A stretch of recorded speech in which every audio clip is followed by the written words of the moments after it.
Hola, bienvenidos. Hoy os traigo un relato de Anton Chejov. Es un relato más bien desconocido, ¿eh? Poca gente lo conoce, aunque está ahí evidentemente para leerlo, pero no es de los escritos más conocidos de este literato. Se llama Una apuesta. Comenzamos la lectura. Era una oscura noche de otoño.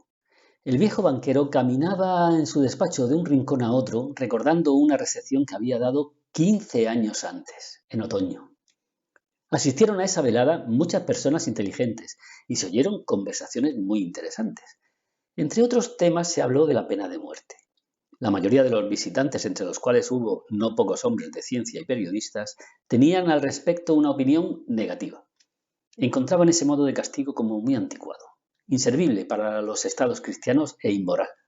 Algunos opinaban que la pena de muerte debería reemplazarse en todas partes con la cadena perpetua. No estoy de acuerdo, dijo el dueño de la casa. No he probado la ejecución ni la cadena perpetua, desde luego, pero si se puede juzgar a priori, la pena de muerte, a mi juicio, es más moral y humana que una cadena perpetua de toda la vida. La ejecución mata de golpe, mientras que la reclusión vitalicia lo hace lentamente. ¿Cuál de los verdugos es más humano? ¿El que lo mata a usted en pocos minutos o el que le quita la vida durante muchos años? Uno y otro son igualmente inmorales, le dijo alguien, porque persiguen el mismo propósito, quitar la vida. El Estado no es Dios, no tiene derecho a quitar algo que no podría devolver si quisiera hacerlo. Allí entre los invitados se encontraba un joven jurista de unos 25 años.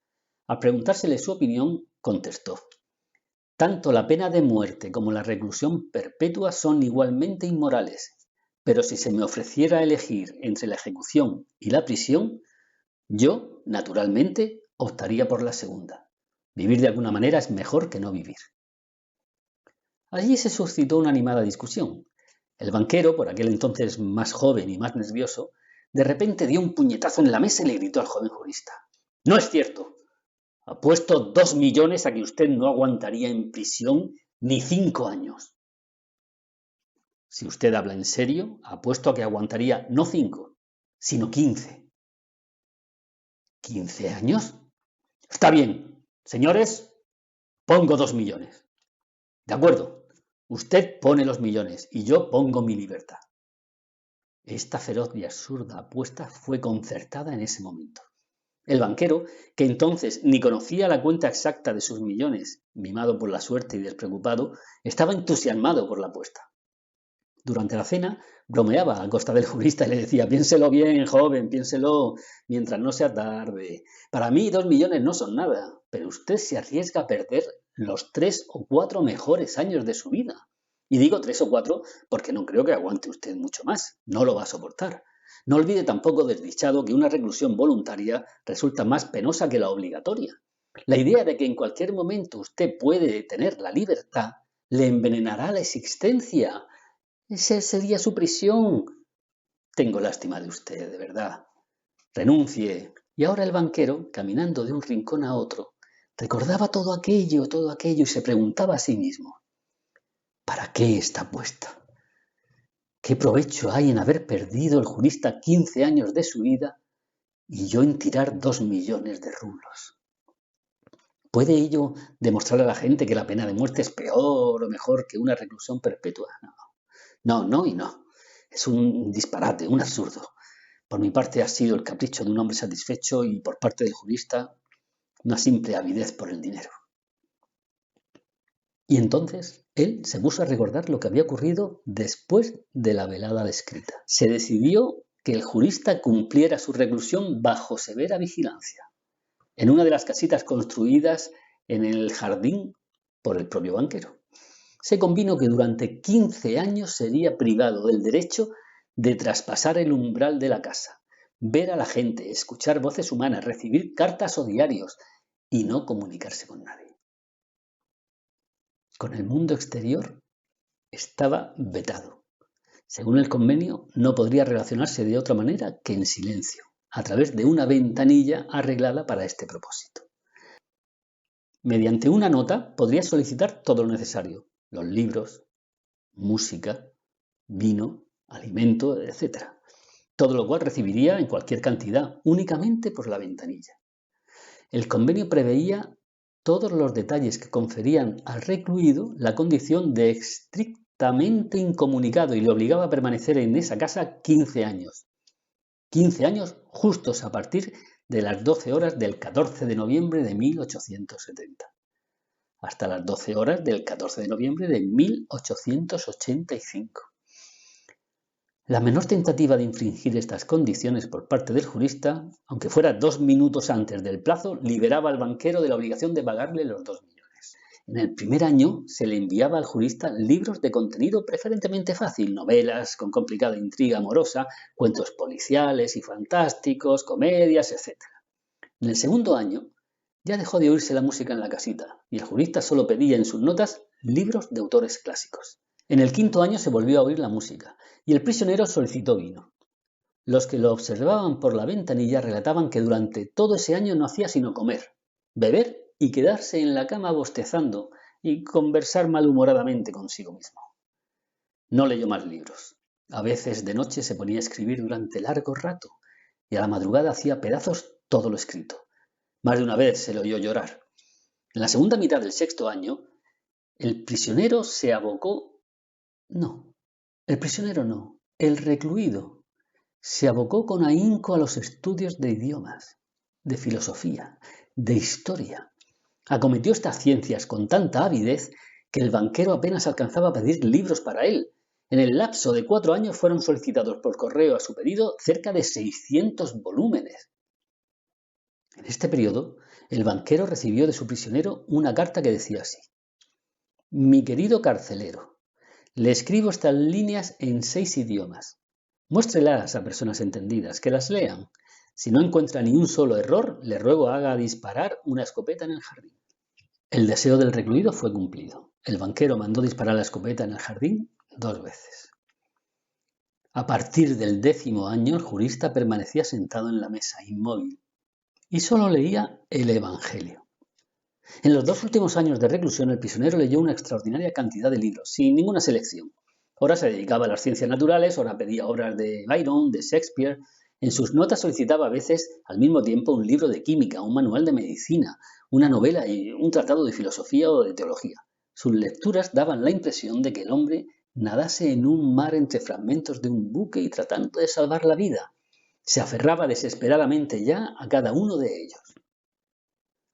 El viejo banquero recordaba todo eso y pensaba: mañana a las 12 horas él obtendrá su libertad. Según las condiciones tendré que pagarle los 2 millones. Y si le pago está todo perdido. Estoy arruinado definitivamente. 15 años antes no sabía cuántos millones tenía, mientras que ahora le daba miedo preguntarse qué era lo que más tenía, dinero o deudas. ¡Maldita apuesta! ¿Por qué no habrá muerto ese hombre? Solo tiene 40 años, me quitará lo último que tengo, se casará, disfrutará de la vida, jugará en la bolsa y yo como un mendigo lo miraré con envidia y todos los días le oiré decir siempre lo mismo: le debo a usted la felicidad de mi vida, permítame que le ayude. No, esto es demasiado. La única salvación de la bancarrota y del agobio está en la muerte de ese hombre. Dieron las 3. El banquero aguzó el oído.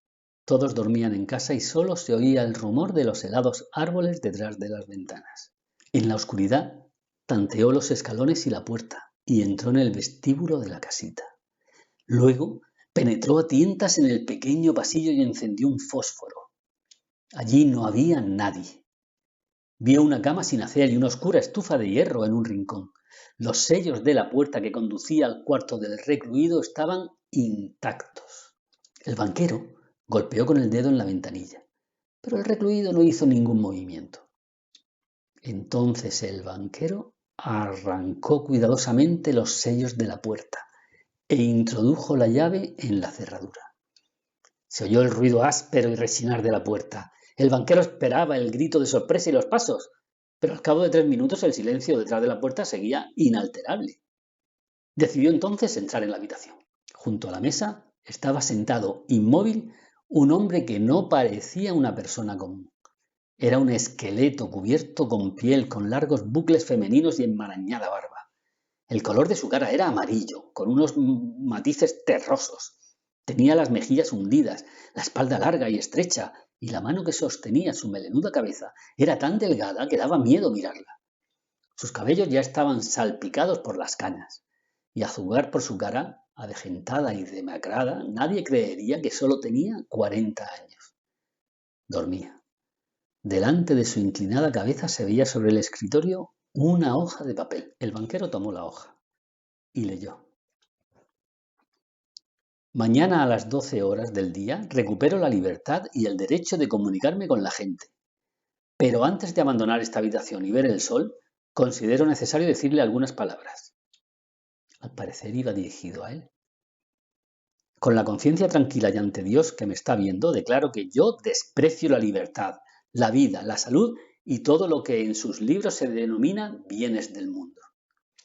Sus libros me dieron la sabiduría. Todo lo que a través de los siglos iba creando el infatigable pensamiento humano está comprimido cual una bola dentro de mi cráneo. Sé que soy más inteligente que todos vosotros. Y yo desprecio sus libros, desprecio todos los bienes del mundo y la sabiduría. Todo es miserable, perecedero, fantasmal y engañoso como la fatal Morgana. Para mostrarles de hecho mi desprecio hacia todo lo que representa la vida de ustedes, rechazo los 2 millones con los cuales había soñado en otro tiempo. Como si fueran un paraíso y a los que desprecio ahora. Para privarme del derecho de cobrarlos, saldré de aquí 5 horas antes del plazo establecido. Y de esta manera violaré el convenio. Después de leer la hoja, el banquero la puso sobre la mesa. Besó al extraño hombre en la cabeza y salió de la casita llorando. En ningún momento de su vida, ni aun después de las fuertes pérdidas de la bolsa, había sentido tanto desprecio por sí mismo como ahora. Al volver a su casa, se acostó enseguida, pero la emoción y las lágrimas no le dejaron conciliar el sueño. A la mañana siguiente, llegaron corriendo los alarmados serenos y le comunicaron haber visto que el hombre de la casita bajó por la ventana del jardín, se encaminó hacia el portón y luego desapareció. Junto con los criados, el banquero se dirigió a la casita y comprobó la fuga del prisionero. Para no suscitar rumores superfluos, tomó de la mesa la hoja con la renuncia y al regresar a casa la introdujo en la caja fuerte. Y hasta aquí este relato de Anton Chejov. Espero que os anime a seguir leyendo. Nos vemos en la próxima entrega.